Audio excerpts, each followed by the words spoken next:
प्रिय विद्यार्थियों नमस्कार। Digi lessons from the house of Navankur में एक बार फिर से आप सभी का स्वागत है। प्रिय छात्रों, आज हम कूट श्लोक का अध्ययन करते हैं। कूट का अर्थ होता है पहेली, श्लोकः अर्थात श्लोक। इस पाठ में जो भी श्लोक बंद दिए हुए हैं वो सभी पहेली से संबंधित हैं। छात्रों, इस पाठ का प्रारंभ करते हैं। कूट श्लोक कौ अर्थात दो कूट श्लोक। सबसे पहले यहाँ पर दो कूट श्लोकों का अध्ययन करते हैं। एक चक्षु न काको अयम बिलम इच्छन्न पनग्गः क्षीयते वर्धते चैव न समुद्रो न चंद्रमा। एक चक्षु अर्थात एक आँख है, ना यानी नहीं, काको अयम, अयम यानी यह, काको यानी कौआ, लेकिन यह कौआ नहीं है। बिलम मिच्छन्न पनग्गः, सांप की भांति बिल में घुसता है, छिद्र में घुसता है, लेकिन सांप भी नहीं है।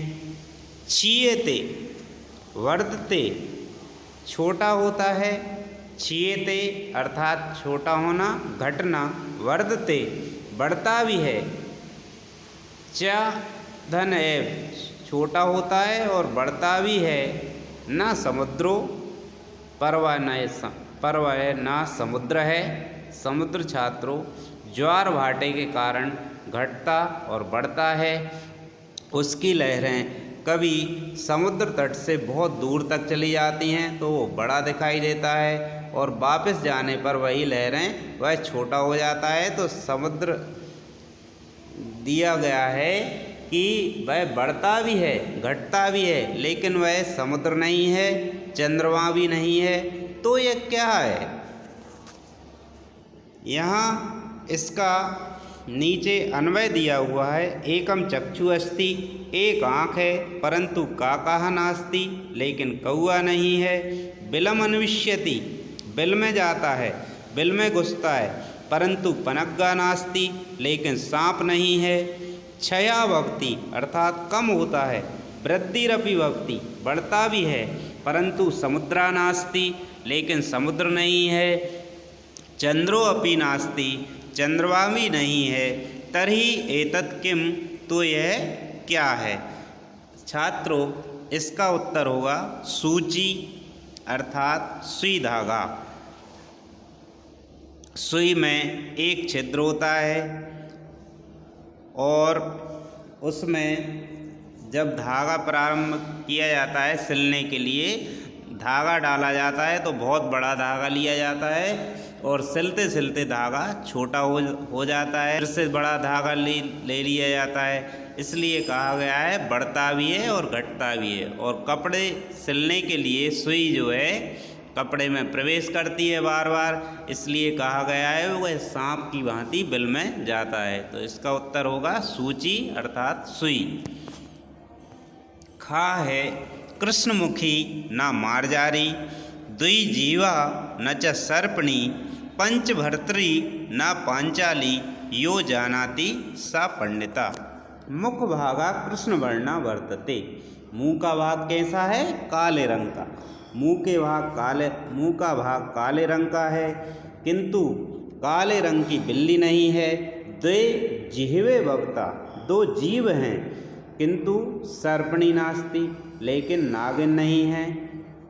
पंचपतया सन्ति, पांच पति हैं, किंतु पांचाली नहीं है, द्रौपदी नहीं है। तर्हि किम अस्ति, तो ये क्या है? या जानाति सा पंडिता एव, जो जानता है वह पंडित के समान है। तो क्या कहा गया है, क्या पूछा गया है? मुंह का भाग काले रंग का है, लेकिन बिल्ली नहीं है। दो जीव हैं, किंतु सर्पणी नहीं है, नागिन नहीं है। पांच पति हैं, किंतु पांचाली नहीं है, तो यह क्या है? तो छात्रों इसका उत्तर होगा पेन। पहले पेन का अधिक उपयोग किया जाता था लिखने के लिए, अभी भी कहीं कहीं पेन का उपयोग किया जाता है। आप पेन देखना तो पेन में काली स्याही का प्रयोग किया जाता था, इसलिए उसका मुंह हमेशा काला रहता था, इसलिए यहाँ उसको काले रंग वाला कहा गया है। दूसरा है द्विजीवा वक्ता। तो पेन का जो लिखने का पॉइंट होता था जिसे निब बोला जाता था, वो दो हिस्सों में बटी हुई होती थी, इसलिए उसको दो जीव वाली कहा गया है। और हम अपने हाथ की पांचों अंगुलियों अंगूठों के सहायता से लिखते हैं, इसलिए पांच पत्ती वाला कहा गया है उसको, इसलिए इसका उत्तर है पेन। प्रश्न कूट श्लोकः प्रश्नोत्तरम। यहाँ प्रश्नोत्तर के रूप में एक पहेली वाला श्लोक दिया गया है। कहा संजंगान कृष्णा कम संजंगान कृष्णा का शीतल वाहिनी गंगा के दार पोषणता कम बलवंतम न बाधते शीतम।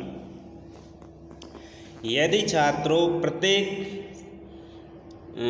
श्लोक के प्रत्येक चरण में, 4 चरणों में से प्रत्येक चरण में एक शब्द को थोड़ा दूर लिखा गया है। यहाँ पर कम संजंगान कृष्णा, दूसरे पद में का शीतल वाहिनी गंगा, तीसरे पद में के दार पोषणरता, चौथे पद में कम बलवंतम ना बाधते शीतम। यहाँ अगर थोड़े दूर शब्द लिखने से प्रश्न बन रहा है। पहला प्रश्न क्या बनता है? कम संजंगान कृष्णा, कृष्ण ने किसको मारा। दूसरा है का शीतल वाहिनी गंगा, शीतल जल वाली गंगा क्या है। तीसरा बनेगा कि दार पोषणरता, कौन लोगों का अपने परिवार का पेट भरने में लगा हुआ है। चौथा बनेगा कम बलवंतम, किस बलवान को ना बाधते शीतम, ठंड परेशान नहीं करती है, शीत परेशान नहीं करती है। पहला प्रश्न है कम कृष्ण ने किसको मारा, दूसरा है शीतल जल वाली गंगा क्या है, तीसरा है कौन लोगों का अपने परिवार का उदर पूर्ति करने में लगा हुआ है, चौथा प्रश्न है किस बलवान को ठंड परेशान नहीं करती है। अगर हम इनको जोड़ के पढ़ते हैं, इन सभी दूर लिखे हुए, दूर छपे हुए शब्दों को एक साथ जोड़ के पढ़ते हैं तो उन्हीं प्रश्नों के उत्तर यहाँ हमें मिलते हैं। कैसे पढ़ेंगे? कंसम जंगान कृष्णा, कंस को कृष्ण ने मारा। काशी तलवाहिनी गंगा, अर्थात काशी की भूमि पर बहने वाली गंगा है। केदार पोषणरता, केदार का अर्थ होता है कृषक, कृषक लोगों का और अपने परिवार का भरण पोषण करने में लगा हुआ है। और कंबलवंतम यानी कंबल को ठंड परेशान नहीं करती है। चारों प्रश्नों के उत्तर इसी में छुपे हुए हैं, लेकिन एक साथ जोड़ने पर वह उत्तर दिखाई देते हैं और शब्दों को अलग अलग लिखने पर वह प्रश्न दिखाई देते हैं। अगला है संख्या कूट श्लोका। यहाँ संख्या के माध्यम से कूट श्लोक दिया हुआ है। एकोनविंशति स्त्रीणाम स्नानार्थम नर्मदाम गता, विंशति पुनरायाता, एको व्याघ्रेण भक्षिता। श्लोक के अर्थ के अनुसार यहाँ अर्थ हो रहा है कि एकोनविंशति अर्थात 19 स्त्रियाँ, एकोनविंशति का अर्थ होता है 19 स्त्रियाँ स्नानार्थम नर्मदाम गता, स्नान करने के लिए नर्मदा पर गईं। 19 स्त्रियाँ स्नान करने के लिए नर्मदा पर गईं। विंशति पुनरायाता, 20 वापस आ गईं। एको व्याघ्रेण भक्षिता, एक को बाघ के द्वारा खा लिया गया। 19 स्त्रियाँ स्नान करने के लिए नर्मदा पर गईं, 20 वापस आ गईं, एक को बाघ के द्वारा खा लिया गया। कैसे? 19 गईं, स्त्री नाम एकोनविंशति अर्थात 19 स्नान करने के लिए नर्मदा पर गईं। एको भक्षिता अर्थात 19 ऋण 1 बराबर 18, विंशति अर्थात 20 पुनरायाता, ये कैसे संभव हुआ? तो इसका जब हम शब्द का एकोनविंशति शब्द का विश्लेषण करते हैं, इसका संधि विच्छेद करके देखते हैं तो क्या निकलता है? एकः न स्त्रीणां विंशति, अर्थात एक नहीं 20 स्त्रियां, एक नहीं 20 स्त्रियां, 20 स्त्रियां तो थीं, एक नहीं थी, अर्थात 20 धन एक यानी एक नर उनके साथ गया होगा, एक नर और 20 स्त्रियां गई थीं। व्याघ्रेण एका भक्षिता, बाघ के द्वारा एक नर को खा लिया गया और 20 स्त्रियां पुनः वापस आ गईं। तो इस प्रकार से संख्या कूट श्लोक पूर्ण होता है। समास कूटेन चमत्कारा, अहम च त्वयं च राजेंद्र लोकनाथावुभावपि बहुव्रीहि रहिम राजन षष्ठी तत्पुरुषो भवान। एक निर्धन भिक्षुक राजा के दरबार में जाकर भरी हुई सभा में राजा को संबोधित करते हुए कहता है कि हे राजन, मैं और तुम दोनों लोकनाथ हैं। अहम च त्वयं च राजेंद्र लोकनाथ, मैं और तुम हे राजन, मैं भी लोकनाथ हूँ और तुम भी लोकनाथ हो। इससे राजा बहुत अधिक क्रोधित हो जाता है और सैनिकों को आज्ञा देता है कि इसका अभी जो है पकड़कर इसको कारागृह में बंद कर दिया जाए। लेकिन जब भिक्षुक उस बात का अर्थ बताता है तो वो बात राजा को सही लगती है। तो उसने किस प्रकार बताया है, यही इस श्लोक में दर्शाया है।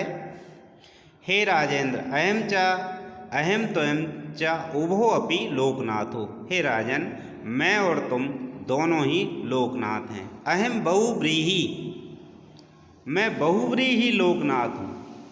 लोकनाथ शब्द का यदि बहुव्रीहि समास के रूप में विग्रह किया जाए तो इसका अर्थ निकलता है लोकः नाथा यस्य सः, अर्थात सारा संसार जिसका स्वामी है वह, सारा संसार जिसका स्वामी है वह लोकनाथ, अर्थात सारा संसार बहुव्रीहि के रूप में विग्रह करने पर लोकः नाथा यस्य सः, अर्थात जिसका सारा संसार स्वामी है वह, तो सही बात है।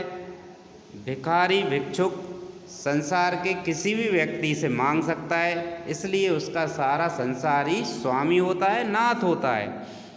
और यदि लोकनाथ शब्द का तत्पुरुष समास के रूप में विग्रह किया जाता है तो सीधा विग्रह होता है लोकस्य नाथा, संसार का स्वामी, संसार का नाथ। तो राजा जो है सारे संसार का स्वामी होता है, इसलिए लोकस्य नाथा, ये बात भी सही है। उसने सही कहा था अपने आप को और राजा के लिए, दोनों के लिए लोकनाथ। अगला है समास के माध्यम से छात्रों, इस समास में, इस श्लोक में सभी समासों के नाम भी दिए गए हैं। सभी समासों के नाम के माध्यम से किस प्रकार उन्होंने एक छोटी सी कहानी बताई है, ये यहाँ देखने योग्य है। द्वंद्व दिगुरपि चाहम मद गेहे नित्यम अव्ययी भावा तत्पुरुष कर्मधारय ये नाहम श्याम बहुव्रीहि। यहाँ एक निर्धन पति पत्नी की कथा है, जिसका एक निर्धन पत्नी है जिसका पति अकर्मण्य है, अर्थात वो कुछ कार्य नहीं करता है, आलसी बना घर में पड़ा रहता है। तो वो इसी के माध्यम से, इस समासों के माध्यम से उसको समझा रही है कि दिगु, सबसे पहले दिगु समास, दिगु का अर्थ होता है दो, हम दोनों पति पत्नी हैं। फिर दूसरा है अव्ययी भाव समास, हम दोनों के घर में हमेशा धन की कमी है। अव्यय का एक अर्थ धन भी होता है, अभाव यानी कमी। हमारे घर में हमेशा धन की कमी है। हम दोनों पति पत्नी हैं, हमारे घर में हमेशा धन की कमी है। और धन की कमी होने के कारण क्या होता है, परिवार में आवश्यक चीज़ों की पूर्ति नहीं हो पाती, आवश्यक वस्तुएं प्राप्त नहीं हो पाती, जिस कारण से क्या होता है, परिवार में झगड़ा उत्पन्न होता है। तो इस कारण से क्या है, हमारे घर में जो है द्वंद्व समास, द्वंद्व यानी झगड़ा भी होता है। इस कारण से हमारे घर में क्या हो रहा है, झगड़ा हो रहा है, रोज़ प्रतिदिन झगड़ा होता है। हम दोनों पति पत्नी हैं, हमारे घर में हमेशा धन की कमी है, जिस कारण से क्या होता है, झगड़ा है, जिस कारण से हमारे आपस में झगड़ा है। यहाँ दिगु यानी पति पत्नी, इसके बाद अव्ययी भाव अर्थात धन की कमी, और द्वंद्व यानी झगड़ा। हम दोनों पति पत्नी हैं, हमारे घर में हमेशा धन की कमी है, जिस कारण से हमारे घर में क्या है, झगड़ा है। इसलिए तत्पुरुष अर्थात हे पुरुष, अरे पुरुष, हे पुरुष कर्मधारय, कर्मधारय यानी कर्म का धारण करो, कर्म करो। इसलिए हे पुरुष कर्म करो, ये ना हिम श्याम, जिससे मैं बन जाऊँ बहुव्रीहि अर्थात बहुत धन वाली, जिससे मैं बहुत धन वाली बन जाऊँ। एक बार फिर से देखते हैं। हम दोनों पति पत्नी हैं, हमारे घर में हमेशा धन की कमी है, जिस कारण से हमारे घर में झगड़ा होता है। इसलिए हे पुरुष कर्म का धारण करो, कर्म करो, जिससे मैं बहुत धन वाली बन जाऊं। अगला श्लोक इस प्रकार है, शंकरम पतितम दृष्ट्वा पार्वती हर्ष निर्भरा रुरुद्धु पनग्गा सर्वे हा हा शंकर शंकर। शंकर को गिरा हुआ देखकर पार्वती प्रसन्न होती हैं और सभी सांप हाय शंकर कहकर रोने लगते हैं। छात्रों, क्या यह संभव है? अपने पति शिव को गिरा हुआ देखकर क्या पार्वती प्रसन्न होंगी और सभी सांप हाय शंकर कहकर रोने लगेंगे? तो यहाँ जो है श्लोक में श्लेष अलंकार का प्रयोग किया गया है। यहाँ श्लेष अलंकार वह होता है जहाँ पर शब्द जो है कविता में या छंद में एक ही बार आता है और वहाँ उसका अर्थ दो निकलते हैं, वहाँ पर श्लेष अलंकार होता है। तो यहाँ पर शंकर शब्द में और पार्वती शब्द में, दोनों शब्दों में श्लेष अलंकार का प्रयोग के कारण हमें ऐसा दिखाई दे रहा है। इस श्लोक का अर्थ अगर करते हैं तो क्या समझ में आता है कि शंकर को गिरता हुआ देखकर पार्वती प्रसन्न हो गई और सभी सांप हाय शंकर कहकर रोने लगे। तो यहाँ शंकर का एक अर्थ है भगवान शंकर और दूसरा अर्थ होता है चंदन का वृक्ष। तमिलनाडु के नीलगिरी पर्वत क्षेत्र में एक छोटा पर्वतीय क्षेत्र है मलयगिरी। वहाँ पर चंदन इतने बहुतायत मात्रा में पाया जाता है, अधिक मात्रा में पाया जाता है कि वहाँ के लोग उसे जलाने में प्रयोग करते हैं। तो जब सुबह सुबह पार्वती में भी श्लेष लगा हुआ है, तो पार्वती का अर्थ एक और अर्थ होता है पर्वत पर रहने वाली महिला। जब पर्वत पर रहने वाली महिला सुबह सुबह अपना भोजन पकाने के लिए लकड़ी लेने जा रही थी, चंदन की लकड़ी, तो चंदन की लकड़ी गिरी हुई मिल गई, उसके लिए पड़ी हुई मिल गई। इसलिए वह क्या हो गई, प्रसन्न हो गई बहुत। और चंदन के वृक्ष में शीतलता होने के कारण सांप उसको पसंद करते हैं, उसके आसपास रहते हैं, उससे लिपटे रहते हैं। इसलिए चंदन का वृक्ष जब गिर गया तो अपना आश्रय खोने के वजह से सांप जो है हाय शंकर कहकर रोने लगे। अगला श्लोक छात्रों, कस्तूरी जायते कस्मात् को हन्ति करिणाम कुलम किम कुर्यात् कातरो युद्धे मृगा सिंगा पलायनम। कस्तूरी जायते कस्मात्, यहाँ दिए हुए श्लोक के 3 चरणों में 3 प्रश्न हैं और अंतिम चरण में तीनों प्रश्नों के उत्तर हैं। कस्तूरी जायते कस्मात्, कस्तूरी कहाँ से उत्पन्न होती है। को हन्ति करिणाम कुलम, कौन हाथियों के समूह को नष्ट कर देता है। किम कुर्यात् कातरो युद्धे, कायर को युद्ध में क्या करना चाहिए। प्रश्न क्या क्या बनते हैं 3। कस्तूरी कस्मात् जायते, कस्तूरी कहाँ उत्पन्न होती है। दूसरा है को हन्ति करिणाम कुलम, हाथियों के समूह को कौन नष्ट कर देता है। तीसरा प्रश्न है किम कुर्यात् कातरो युद्धे, कायर को युद्ध में क्या करना चाहिए। और चौथे चरण में इन तीनों प्रश्नों के उत्तर हैं मृगात् सिंहा पलायनम। पहला प्रश्न क्या था, कस्तूरी कस्मात् जायते, कस्तूरी कहाँ से उत्पन्न होती है। उत्तर मिल गया मृगात् अर्थात हिरण से। दूसरा प्रश्न है को हन्ति करिणाम कुलम, हाथियों के समूह को कौन नष्ट कर देता है। उत्तर मिल गया सिंह अर्थात शेर। और तीसरा प्रश्न है किम कुर्यात् कातरो युद्धे, कायर व्यक्ति को युद्ध में क्या करना चाहिए। तो उत्तर मिल गया पलायनम अर्थात भाग जाना चाहिए, नहीं भागेगा मारा जाएगा। कायर यदि व्यक्ति है, वीर नहीं है और युद्ध हो रहा है तो उसको पलायन करना चाहिए, भाग जाना चाहिए। धन्यवाद छात्रों।